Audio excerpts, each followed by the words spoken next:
Reading the biography of the governor whose statue and portrait we are unveiling today is Lieutenant Governor Tony Van Huysen, a member of the Trail of Governors Foundation Board of Directors.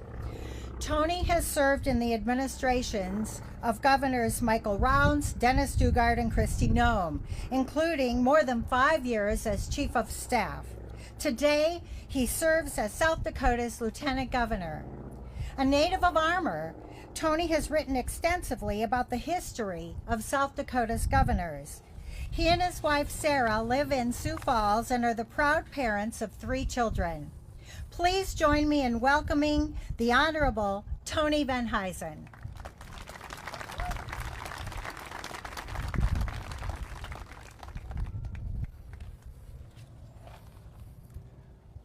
Well, thank you. You know, most years when I read these biographies, we're reading a biography of Charles Sheldon or Warren Green or somebody who is not necessarily a household name. This is a little different this year, but there's an old saying that there are years when nothing happens and there are weeks when decades happen. And Kristi, I think you got more than your fair share of the weeks when decades happen. And it was an honor to be with you for some of those, but it's fun to be here today and recall it. So this is the official biography that appears on the Trail website. Governor Kristi Noem served as the 33rd governor of South Dakota, taking office in 2019 as the state's first female governor. Noem was born on November 30, 1971. She grew up on her family's ranch and farm in Hamlin County, where she and her siblings worked alongside their parents, Ron and Corrine Arnold. Noem graduated from Hamlin High School in 1990 and attended Northern State University. After the death of her father in a farming accident, Noem returned home to help run the family operation, later expanding it into a hunting lodge and restaurant business. While managing the growing business and raising her family, she continued to pursue her degree, ultimately graduating from South Dakota State University. Noem entered politics in 2006, when she was elected to the South Dakota State House of Representatives, serving 2 terms. During her second term, she served as Assistant Majority Leader and was a leader of the effort to establish a productivity-based assessment system for agriculture property values, which is more exciting than it sounds. In 2010, Noem ran for South Dakota's at-large seat in the U.S. House of Representatives. She won a competitive 3-way Republican primary, then defeated incumbent Stephanie Herseth-Sandlin in the general election. During her 4 terms in Congress, Noem led on agricultural issues and helped write 2 farm bills. She became the first South Dakotan to serve on the powerful House Ways and Means Committee, where she was on the final negotiating team for President Donald Trump's tax cut legislation in 2017. In 2018, Noem ran for governor, winning the Republican nomination and defeating State Senator Billy Sutton in the general election. She took office in January 2019 alongside Lieutenant Governor Larry Roden, a rancher and legislative leader from Union Center. As governor, Noem emphasized limited government, fiscal responsibility, and economic growth. She prioritized expanding broadband access to rural areas, investing in infrastructure, strengthening South Dakota's agriculture industry. Noem backed the development of South Dakota's cybersecurity industry and created an endowment to support needs-based scholarships for college students. Noem earned national attention for her management of the COVID-19 pandemic in 2020, emphasizing personal responsibility over government mandates. That same year, she welcomed President Trump to Mount Rushmore to resume its annual display of 4th of July fireworks. Noem capitalized on her national profile with the Freedom Works Here campaign, which encouraged like-minded businesses and workers to relocate here to South Dakota. Under Governor Noem's leadership, South Dakota achieved record low unemployment rates, record tourism growth, and significant expansion in housing and workforce development. She also championed the protection of Second Amendment rights, the expansion of foster care and adoption services, and efforts to promote civics education in schools. She proposed legislation that prohibited men from competing in women's sports, which passed. Noem deployed the South Dakota National Guard to help secure the Mexican border and brought legislation that banned hostile foreign governments from owning farmland in South Dakota. The Noem Roden ticket was re-elected in 2022, winning the most votes ever cast for a gubernatorial candidate up to that time. On January 25, 2025, Noem became just the 2nd South Dakota governor to resign, accepting an offer to join the Trump administration. Kristi has 3 children, Cassidy, Kennedy, and Booker, and 4 grandchildren, Addie, Branch, Lenny, and Noah. That is the story on her. Yeah. And at this time, it's my honor to introduce to the podium John Lopez, who is one of our state's leading artists. He is a lifelong native of Lemon and maintains his studio there. This is the 4th statue that John has contributed to our Trail of Governors, in addition to Arthur Millette, who was the first statue unveiled in 2012, Tom Berry, and Harvey Woolman. In the years since we unveiled that Millette statue, which was in 2012, so 14 years ago, John has grown in fame and in prominence, but he has kept his roots at home in Lemon. And it's my honor to welcome him to tell us a little bit about the statue. Please welcome John Lopez.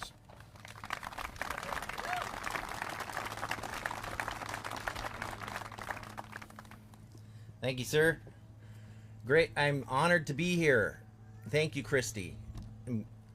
I'm honored to be mentioned in the same story with you, John Lopez sculpting the Kristi Noem statue.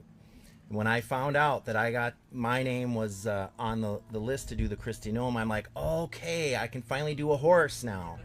Because I've always wanted to do a bronze of a life-size horse. She grew up on a ranch just like I did. She probably practically born horseback. The same with me.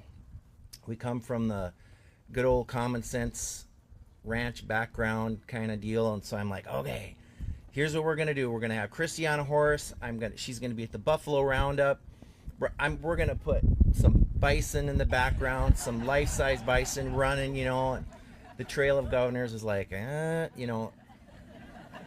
we don't have a budget for that, so we cut the horse in half.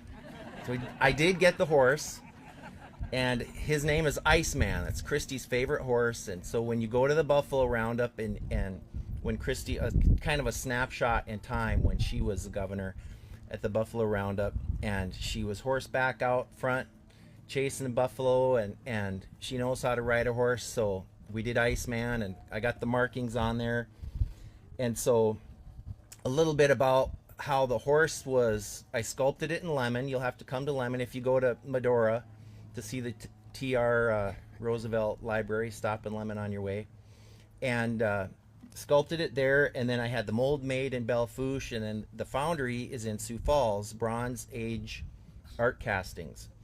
And so we're very lucky to have a foundry in South Dakota. So the bronze was poured there, and they did all the welding and whatnot. And so I'm really happy with the way it turned out, and it's just such an honor to be here. Thank you.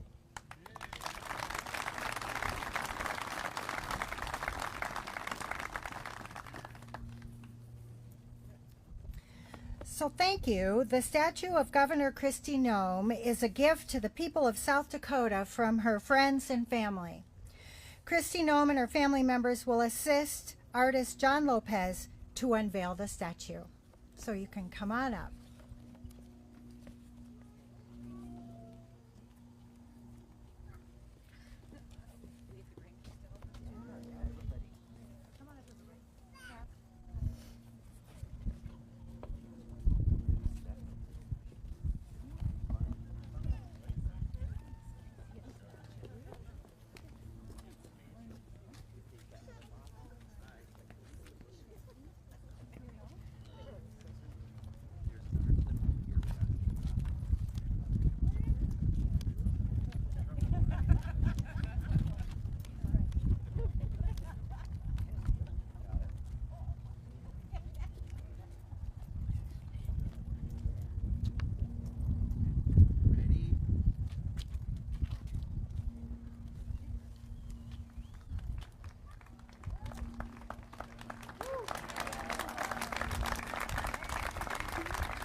This time it is my honor to introduce the painter of Governor Noem's official portrait. David Ewell is a portraitist and painter based in Golden, Colorado. Among other things, he's a motorcycle enthusiast. I believe he was already in Sturgis, making it easy for him to come over here today. I've seen 2 other paintings he's done of Governor Noem in the past, one with a horse and one with a motorcycle. So we're all in suspense to see what this official portrait looks like. He told me he is a painter, not a speaker. So David does not want to speak, but he is going to come forward at this time to unveil the portrait, in addition to Kristi and whoever she'd like to join her. So welcome, David Ewell.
Thank you, Lieutenant Governor Van Huysen, for presenting the statue and the portrait.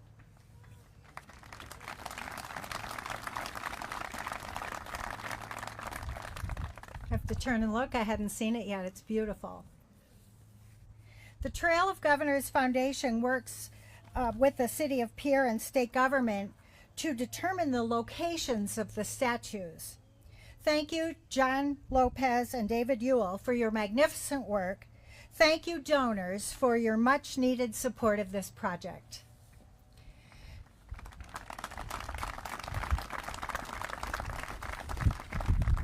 Today's unveiling has added another chapter to the Trail of Governors. We are honored to have South Dakota's current governor with us as we continue today's celebration. Governor Larry Roden is a lifelong West River rancher and serves as South Dakota's 34th governor. He was elected lieutenant governor alongside Kristi Noem in 2018 and re-elected in 2022 before assuming the office of governor in January of 2025. Following high school, Governor Roden served 6 years in the South Dakota National Guard, continuing a family tradition of military service that dates back to the Revolutionary War. In 2000, he was elected to the South Dakota Legislature, where he later served as the House Majority Leader. Today, he continues to ranch and do custom welding on the family ranch where he was born and raised.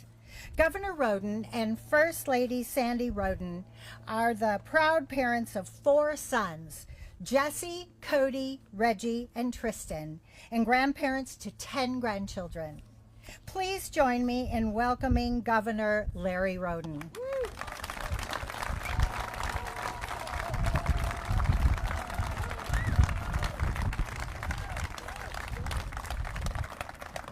Oh, thank you.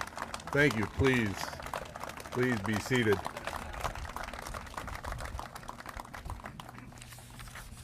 Well, good morning. What a pleasure to be here. We're here today to honor my dear friend and the 33rd governor of the state of South Dakota, Kristi Noem. I found myself tempted to do a top 10 list in honor of our former governor, but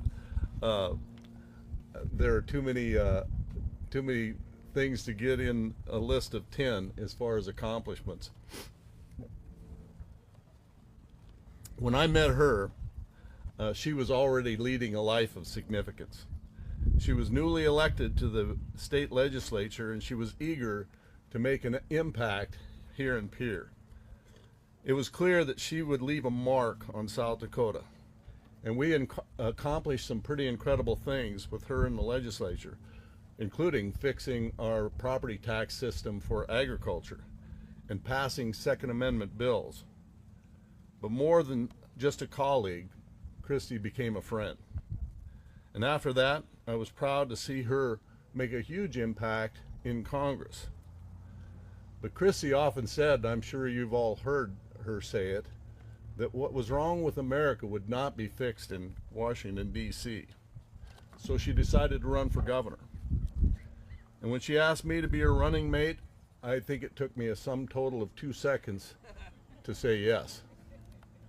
And in retrospect, I think that was probably a pretty wise decision. In all seriousness, I fully understand that I wouldn't be here today serving as your governor without Kristi Noem. And South Dakota wouldn't be where it is today without her leadership. When COVID crossed our nation, she showed us all what it means to stand firm. A lot of folks tried to take credit in the years since COVID happened. But there's only one person who deserves the credit in my book, and that's Kristi Noem.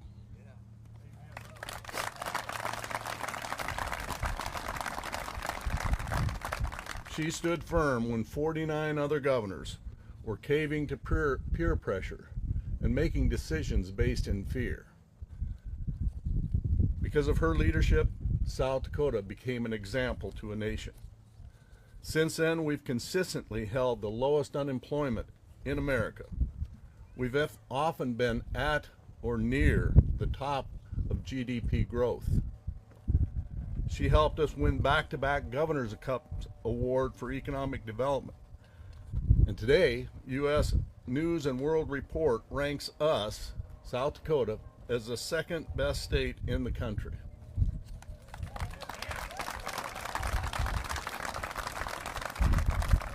But she did far more during her tenure than just lead us through COVID. She made historic investments in education, investing in tech schools and increasing teachers' pay. She always kept agriculture in focus because ag is king in South Dakota. She stopped evil foreign governments from buying land in South Dakota. We made historic investments in rural broadband and water projects. And she set an example for public safety. She was the first governor in America to send National Guard troops to Texas at the southern border. And she responded to historic natural disasters with calm and poise. She defended South Dakota values and our freedoms. And with her help, we made South Dakota the most pro-life state in America. We made South Dakota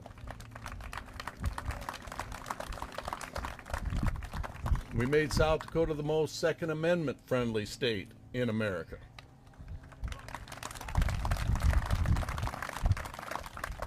And who can forget when she brought the amazing Mount Rushmore fireworks back in 2020?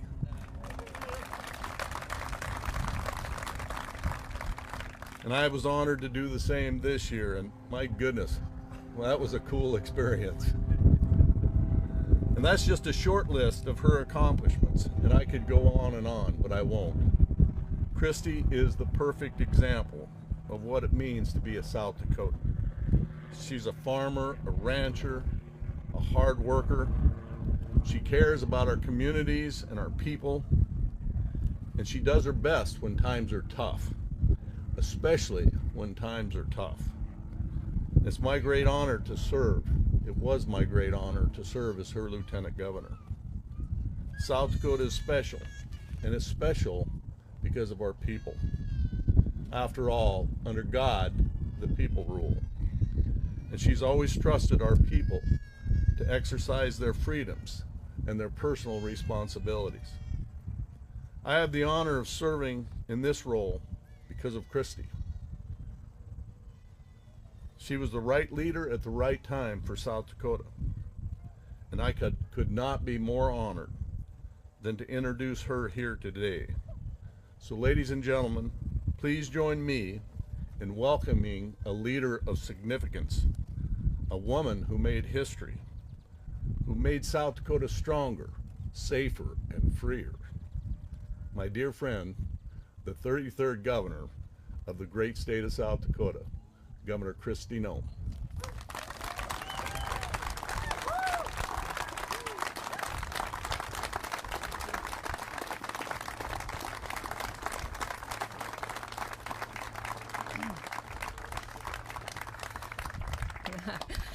Please be seated. Goodness, Larry. Well, thank you all for coming today. I will admit that I thought with everybody's busy schedules and everything, there was this little thing in the back of my head wondering if anybody would come to today's celebration. And I just so appreciate looking across this crowd of faces to see so many people that I dearly love. So many people that have walked alongside our families over the years, have held our children and have gone to campaign events with us, have rodeoed with us, have just done life together. And I think that really truly is a testimony of what South Dakota is that we aren't just citizens of the same state, that we're all members of the same family. I want to thank Governor Larry Roden and First Lady Sandy for their leadership. They have been incredible people of integrity to lead South Dakota after I have left the state and gone to serve with President Trump and his administration. I've been grateful for them and all that they have done. And even last night, in all graciousness, they offered to host our family for dinner at the governor's mansion. And so the kids and I went over there, and all the grand kiddos, and we were running around chasing rabbits and picking tomatoes without permission and getting dirty. And Mom was there with me too. And last night when Mom was getting into bed, you were kind enough to let her stay in her old room that she used to stay in when we lived in the governor's residence. And I went in there and I was tucking Mom into bed, and we were talking a little bit, and I said to her, it was about 10:30 at night, and I said, Mom, thank you for coming. I know that this is a lot. And she said, look at me. I'm laying in the governor's residence, getting tucked into bed. What's hard about this? So she loved it. But we have just so appreciated Larry and Sandy and their friendship over the years and all that they have done to walk alongside of our family. You know, you all know our family, and Brian and the kids have done everything with me as I've served in whatever role that I was in, and we've done it as a family, loving each other and getting through them together. They're been my greatest encouragers over the years, and we all just so dearly love each other. I know that Brian and Booker don't get the chance to be with us today. Booker, in fact, is serving as a missionary in the Middle East. So I would continue to ask you to lift him up in prayer, that God keeps protection over him as he tells people about Jesus all over the world in the darkest places that need to hear about him. But we are so grateful for you, and everyone in our family wants to let you know how much we love you and we appreciate you. And thank you for opening up your homes and your hearts to us as we continue to walk. You know, I've always believed that South Dakota was a small state, but that made us special. That made us a small state that could be nimble, that could do things that other states couldn't do. We could almost be a pilot project for what we wanted America to be like, and put in place reforms, and we all did that together. And I think that's why South Dakota continues to lead the nation in the example that it sets. It's a city on a hill, a shining example of what freedom looks like, and will still continue to be that way for many generations to come. The Trail of Governors, I want to thank you for the work that you do, for the history that you're dedicated to telling our kids and grandchildren about past leaders. I know I've appreciated all that you've done in educating us and our family about South Dakota, our beginnings, those who stepped up and served, and the fact that you worked with us so much on this statue. For me, when they first came to me and said they wanted to do the statue, I said, well, shouldn't I be dead first? And they said, no, we've done a few of them and I said, well, I would appreciate it if we could wait until then, because it just seems strange to do a statue when you're still alive. And I said, well, then if we're going to do one, I really want my horse to be in it. And that made things complicated. Iceman is a very, very special horse. He is just a sorrel gelding, registered. His registered name is Ashwood Iceman, but he's solid. He's steady. He never gave me a single fit or a bad attitude. There was one parade where he wasn't so kind to Larry, but I was kind of okay with that. Just kind of proved that he was my horse. But you know, you take a horse and put him in a buffalo roundup when they haven't experienced it before, and it can get pretty dangerous. And he was just a rock star. No matter what situation I put him in, he was the very first horse to carry an American flag at a professional bull riding event where they actually dropped fireworks on his head and lit the arena floor on fire. And he walked out there and stood proudly with the American flag. So he's still with me. He's got a little arthritis in his knees because of all the things that we put him through, but he's very, very special. And the fact that you allowed us to have Iceman in the portrait and in the statue is very special to me and to my family. You know, my dad was a cowboy, and every day I still miss him. He died when he was 49 years old in an accident, but most people don't realize this. When I grew up, my horse pasture gate had a sign that hung over it, and it had this sign that hung over it that had a quote that Dad had made and put there for us to read every time I went out to catch my horses. And it said, "There's nothing so good for the inside of a man as the outside of a good horse." And I read that all the time, and I truly thought it was true. I didn't realize until I got to Congress that that was a Ronald Reagan quote. My dad wasn't a political guy. The fact that he hung a Ronald Reagan quote over my horse pasture gate is pretty remarkable. And then I got elected to be the 33rd governor of South Dakota, and Ronald Reagan was the 33rd governor of California. And it just all is incredibly special. And right now I've got 3 cowboys at our ranch hanging that very same sign above our horse pasture gate that we just built brand new to continue not just to remember my dad and all that he instilled in us kids when we were little and the values that he gave us, but also our leaders and our presidents and people who have led this nation through challenging times, but did so with a smile and a sparkle in their eyes like President Reagan did. You know, I want to thank as well John Lopez. I've loved him ever since I first saw him.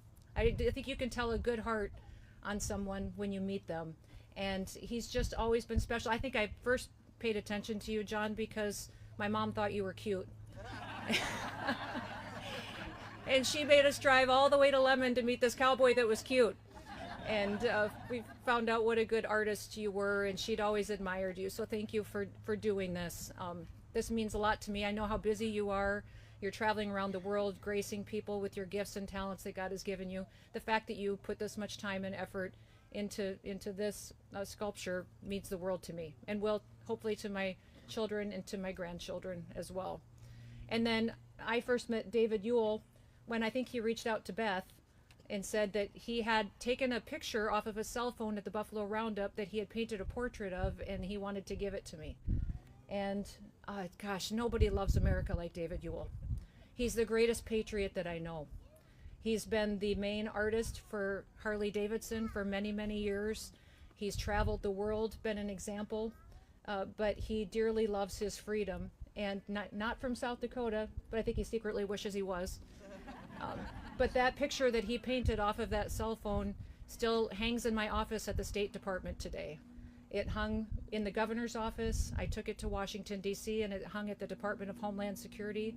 And then I moved it over to the State Department for the Shield of Americas when I moved there to continue to work with President Trump to help other countries secure their borders, deal with migration, to bring safety to their communities and their homelands so they could be better allies of the United States.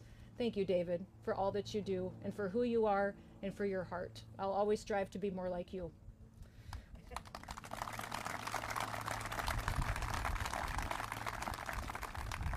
And with that, I do want to give a special little shout out to Beth, who has helped facilitate all of this with Tony. I know they spent many, many phone calls organizing things, saying, well, she really would like the horse in there, and really being my advocate on behalf of just really making sure that today went well. And I know, Beth, you spent a lot of time doing this. Thank you for always walking alongside. How many of you in the crowd know Beth because she's always been with me?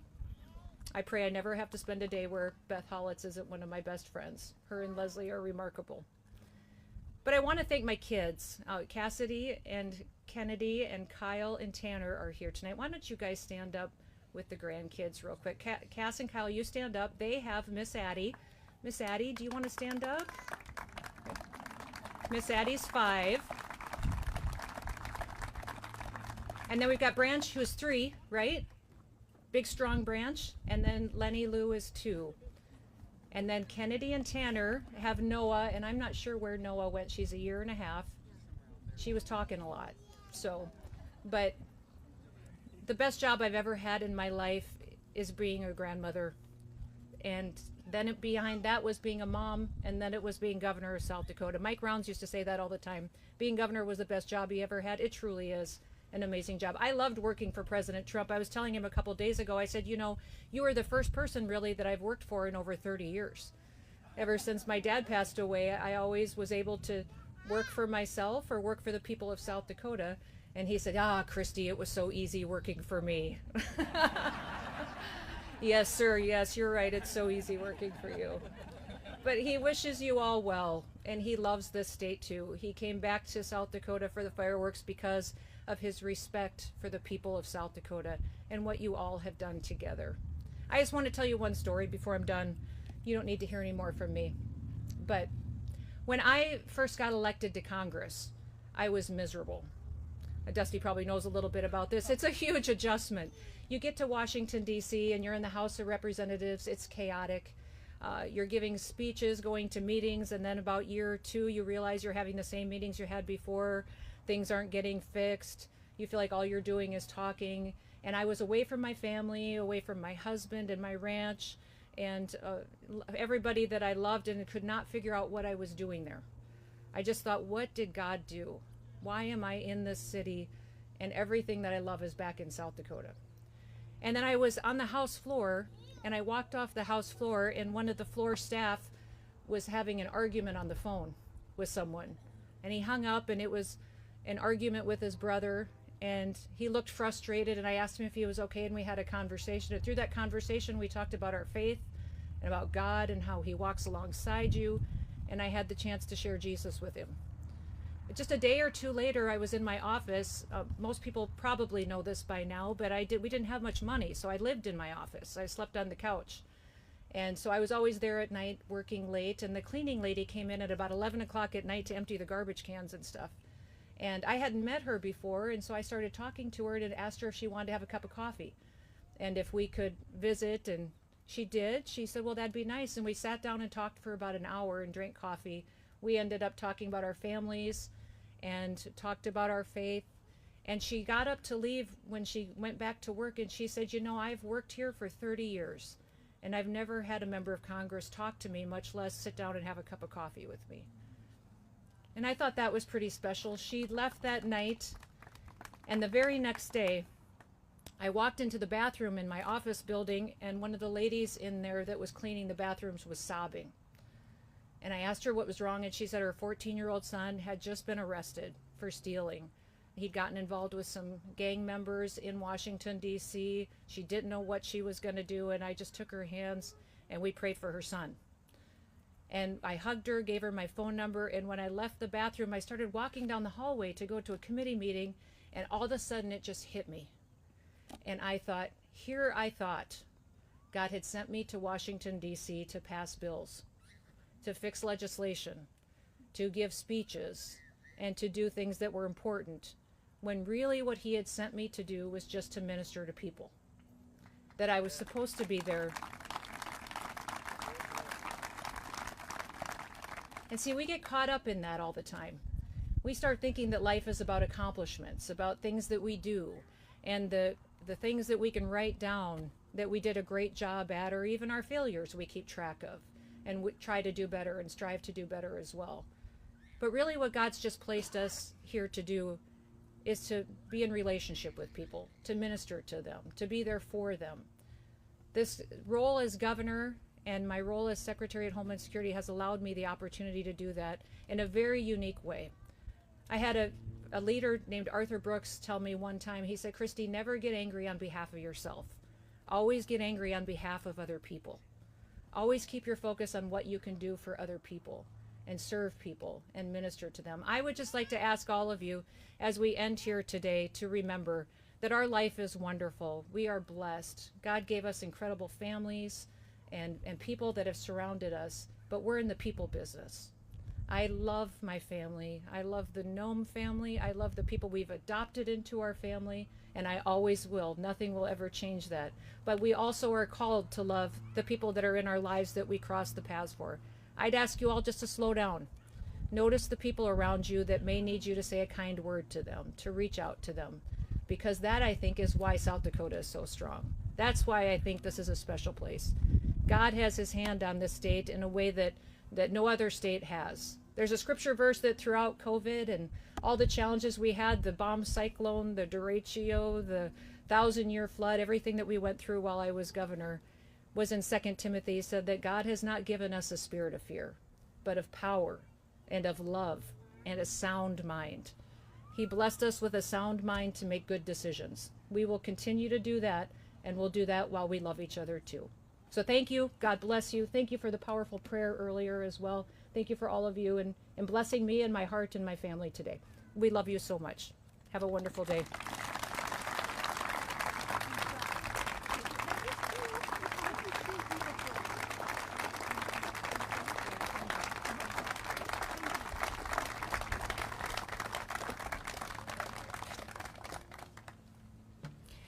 Thank you, Governor Roden, Governor Noem, and our program participants. Following today's ceremony, everyone is invited to a reception at Drifters in Fort Pierre, graciously hosted by Governor Kristi Noem. On behalf of the Trail of Governors Foundation, thank you for attending today's unveiling of Governor Kristi Noem's Trail of Governors statue and the official portrait. If you haven't already signed the guest book back there, we'd ask that you do that on your way out. We appreciate you joining us for this very special occasion. This concludes our program. Thank you and have a wonderful afternoon.